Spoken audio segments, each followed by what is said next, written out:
From KUNC and the NPR network, this is a special episode of In the NOCO. I'm Erin O'Toole. Nuclear waste is piling up at power plants around the country, and we have no idea where to put it. Many states are aggressively fighting plans for new storage facilities, but Northwest Colorado is quietly opening the door. So we're doing something a little different with this episode of In the NOCO. KUNC's investigative reporter Scott Franz has done some really important work to break this story. He's traveled around rural Colorado, talking with people about what nuclear waste storage could do for the local economy, and also interviewing folks who are dead set against that idea. Today, we've combined all of Scott's reporting from the past few months into a single episode. It's really worth hearing in its entirety. So let's get started. The story begins with Scott talking to a small but dedicated group in Northwest Colorado that is floating nuclear waste storage as an idea to boost the economy. The nation has never built a large-scale storage facility for nuclear waste from power plants. But by scouring government documents, PowerPoints, and videos, here's a rough idea of how it would work. Heavily fortified trucks and trains would carry the radioactive waste to a remote location in Colorado. Armed guards would follow it the entire way, and the large fuel canisters would end their journey in a fortified building far from people. It's not the Simpsons with bubbling green fluid. It's concrete casks with eraser tip pieces of metal that are cooling down. This is Matt Solomon, the project manager for a regional energy development initiative. He's leading the charge toward possibly bringing nuclear waste to rural Northwest Colorado. Where other states have seen health risks, Solomon sees jobs and dollar signs. It's its own entity of staffing and workforce and engineers, welders, construction people. Here he's talking with the Rio Blanco County Commissioners in Rangeley. It's a small town 130 miles west of Steamboat Springs near the Utah border. Solomon's mission? To demystify toxic nuclear waste, one sleepy meeting at a time. Commissioner Jennifer O'Haron has questions. Are we talking multiple sites or just one site? I don't know, you tell me. Solomon ran for the state Senate as a Republican 2 years ago, but he struck out and recently took a job for the Associated Governments of Northwest Colorado. It's a group with lofty plans to possibly replace the dying coal industry with nuclear power. For most county staffers in the area, like Chrissy Nielsen, this is the first time they're hearing about the project. She's wondering about the risks. What percentage of that radiation is around the areas of the people? So the question is, what's the safety and the buffer needed? Solomon doesn't always have answers. This project is a rough proposal for now, and he's not a nuclear engineer. But there's a much bigger player behind these meetings, the U.S. Department of Energy. The agency is spending $26 million around the country to spark conversations about nuclear waste, including in Colorado. A handful of other regions have taken the money too, but Solomon's work could put the area on a fast track to winning a contract for a storage facility. If we don't look down the rabbit hole, we don't know if there's a rabbit or a snake. In this analogy, the snake represents the risks of nuclear waste. So let's look down the hole, and if we find a steak, we'll fill it in, and if we find a rabbit, we'll have a treat. And he says that treat might be lucrative, equivalent to bringing in something like a Walmart headquarters. But other communities in the West have already looked down this rabbit hole, and they don't like what they've seen. For one, nuclear waste is considered extremely hazardous because it releases radioactive particles for thousands of years. In other places, you have a lot of NIMBYism that goes on. Nobody wants it in their backyard. Tiffany Dickinson is executive director of the Associated Governments of Northwest Colorado. I think you find a special kind of people in Northwest Colorado, the true pioneers of the West. Dickinson's ancestors have lived here for 6 generations. Her grandfather worked at a uranium mine in southwest Colorado that fueled the very first atomic bombs. That town, Uravan, has since been demolished and buried because of radioactive contamination. But that's not deterring Dickinson. To me, it's not as scary as others might think it is. This area has been home to energy production for a long time. There's a historical sense of pride, she says, when its residents ventured into mine shafts in search of uranium and coal. We understand the risks, and yet our people do that. It is our children that, go and find those jobs. The U.S. is on track to triple its nuclear power capacity by 2050, but the federal government has been trying and failing since the 1980s to find a place to store the industry's waste. Right now, Texas and New Mexico are fighting storage plans. They've taken their health and safety concerns all the way to the Supreme Court. So why is Northwest Colorado interested? The region's coal mines and power plants are shutting down. There are big fears that these towns could just shrivel up and die. And it's not something that we are willing to watch happen. They're worried about local resistance, though. They watched recently as a separate proposal for a nuclear power plant in Pueblo drew strong opposition. These new conversations with county officials in Northwest Colorado haven't been widely publicized. There's been almost no press coverage. So we'll see how it goes. I think that we are willing to at least entertain conversations. There are some signs that support for nuclear waste storage and maybe even nuclear power production down the road is growing in Northwest Colorado. State Senator Dylan Roberts represents the region. He's on board. They have the transmission lines and they have the workforce. And so there's no reason why we shouldn't be producing energy in Northwest Colorado. Roberts says concerns about the risks of trucking waste into his district can be overcome. It does seem that in today's modern world, here in 2024, 2025, that there are ways to very easily secure this waste and ensure that a community's safety is protected. Roberts isn't alone. Last year, a new caucus popped up at the legislature to promote nuclear energy. And last fall, Matt Solomon invited 15 lawmakers to a private meeting about the prospect of nuclear energy in the region. And there were some good questions, a lot of support, and a little bit of skepticism from some, mostly about the cost of it. And so it was a really good discussion. I think the hope is to do something similar again during the legislative session and try to get a few more people involved. In November, Solomon wrapped up his meetings with county commissioners, armed with a fresh list of questions and concerns. That's all I've got for you guys today.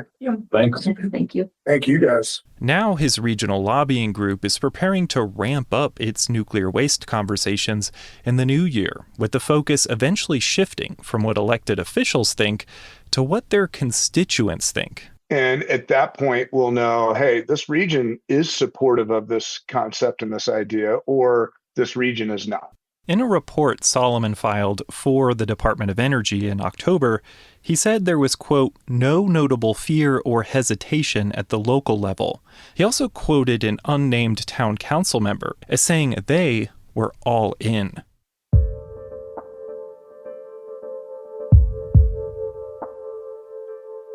As Northwest Colorado loses coal jobs and dollars, a small group is raising the possibility of nuclear waste storage as a replacement.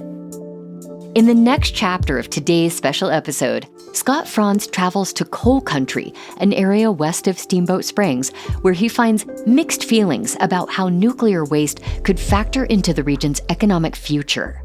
Here's Scott again.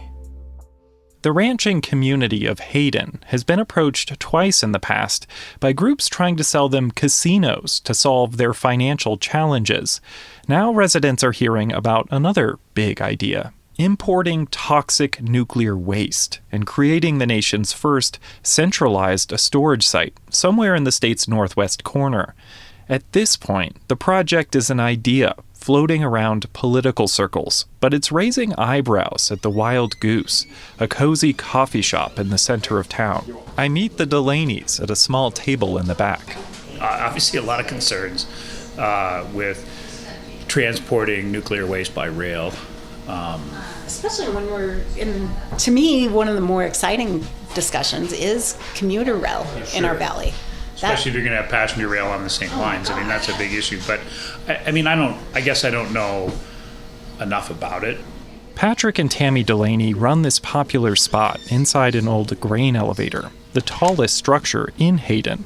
Train tracks run just outside this coffee shop. We don't know if these tracks would be used to import nuclear waste, and the facility wouldn't be in their town. Still, the Delaneys are worried. What is the economic, value of that? I have no idea. Nobody has been able to pinpoint that number yet. Like other towns in the area, Hayden is losing lots of coal jobs. Tammy says the waste idea doesn't fit with her town's core values. To me, it's clean air, clean water, communities that know each other, that we know how to grow and raise our own food, and we know how to process it, and we know how to create amazing baked goods with. Using federal dollars, county-level conversations about a possible nuclear storage facility were happening throughout the fall. Hayden's leaders here in Routt County haven't been at the table. They actually quit the group that's floating the idea about 4 years ago. There is no political will in Routt County for a nuclear storage facility. Tim Redmond represents Hayden as a county commissioner. He points to facilities like this one, the town's vibrant community center, as one of many signs the town can weather the coal transition without doing something like importing toxic waste. He says major train crashes are another reason to pass on the idea. We see what can happen with a crude oil train. My God, what are we going to do with a nuclear waste accident?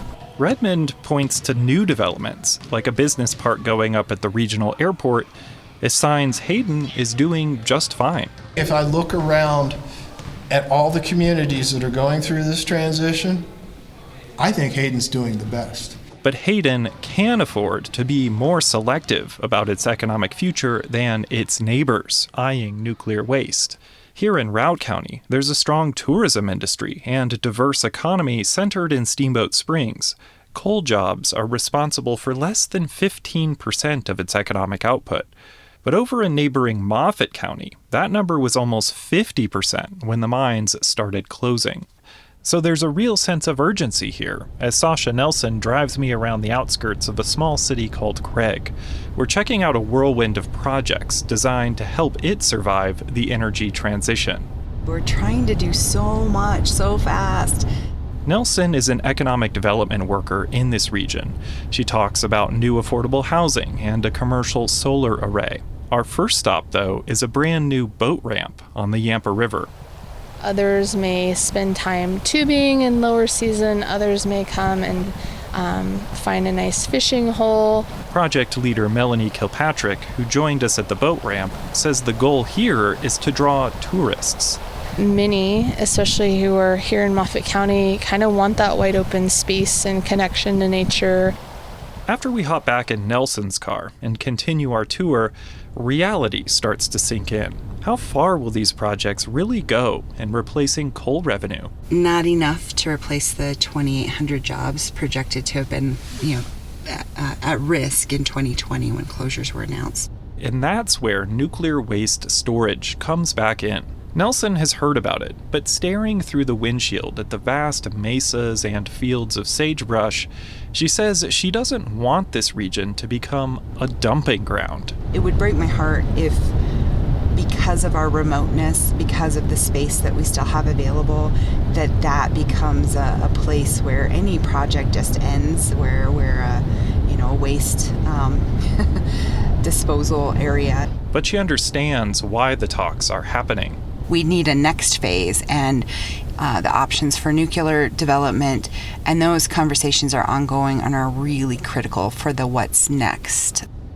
Nelson is focusing on what the region can do now, and for good reason. The federal government says even if Northwest Colorado puts in a bid for a nuclear waste storage facility, it would likely be a decade before it's built.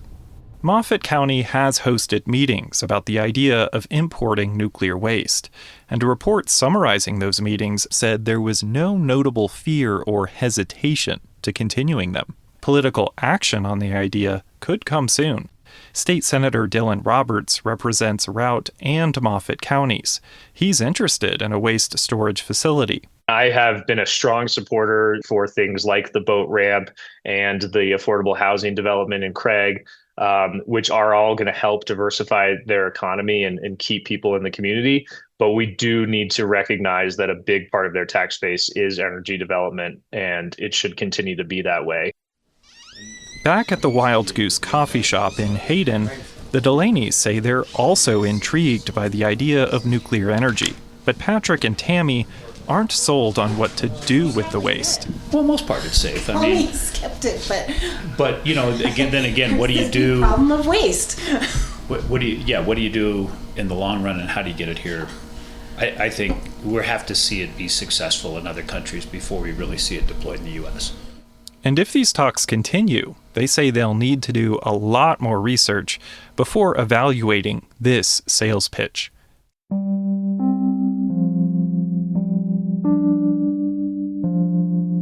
Some towns in Colorado and the western U.S. are familiar with the long-term impacts of radioactive waste.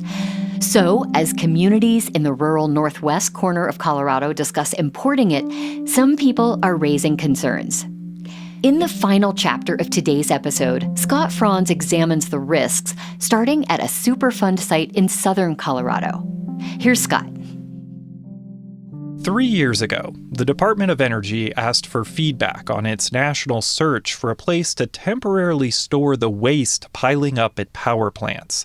The results showed many didn't trust the government to safely handle it, like Jerry Fry, who lives in Canyon City near the remains of an old uranium mill. We're living with an active Superfund site that hasn't been cleaned up since it was declared. And so it's more than 40 years now. Jerry Fry grew up near this mill, which processed uranium to feed nuclear reactors. Now, Fry and her group, Colorado Citizens Against Toxic Waste, are among the hundreds weighing in on what the federal government aims to do with the waste that comes out of nuclear power plants. Today, she's taking me on a tour of the contaminated area. It's down a lonely gravel road. Kind of spooky here. Yeah. We come to a stop at an empty guard shack.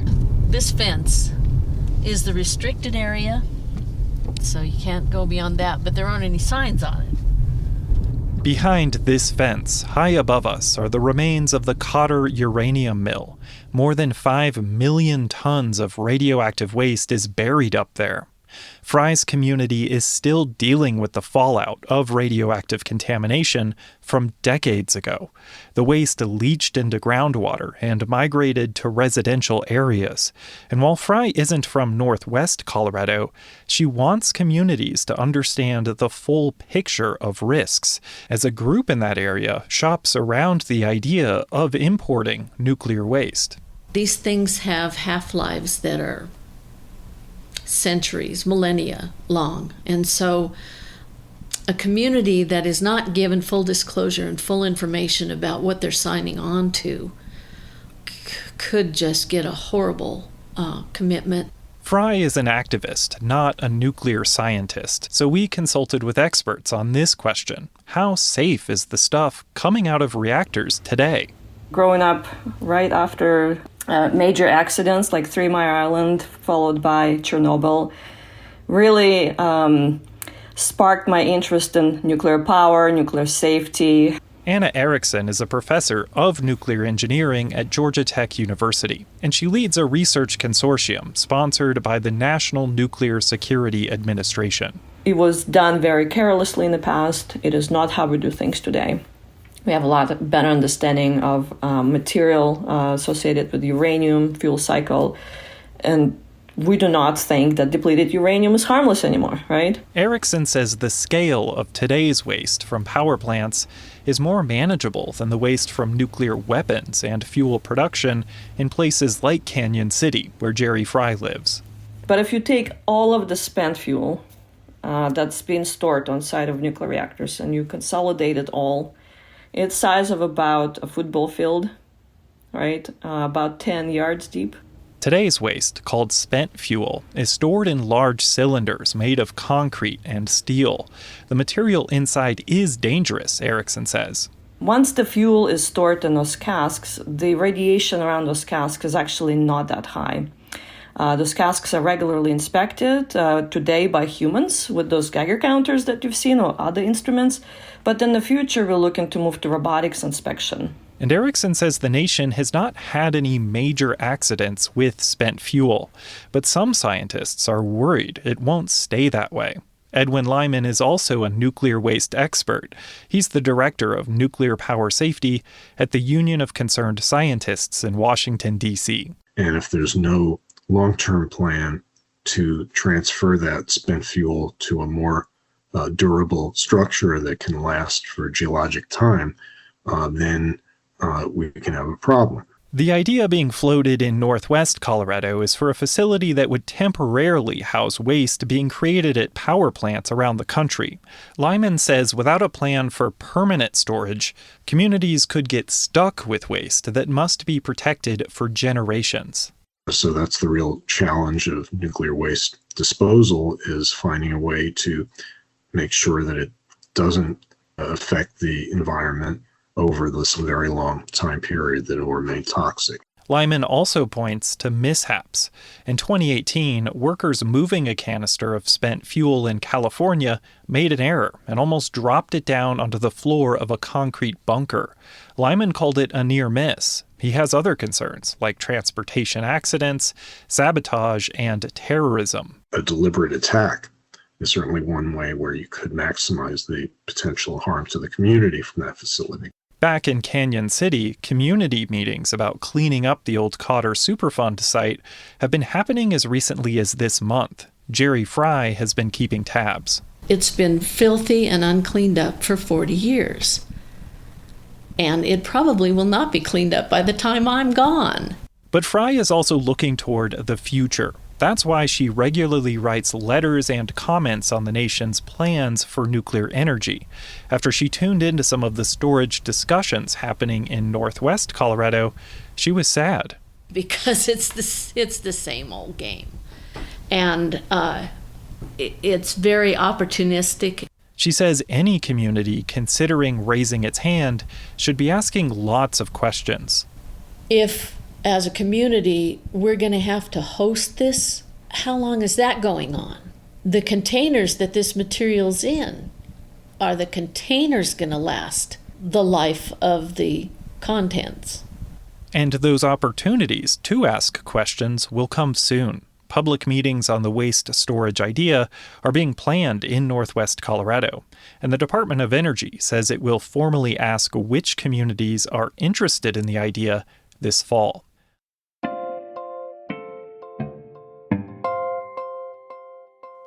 Scott Franz is KUNC's investigative reporter.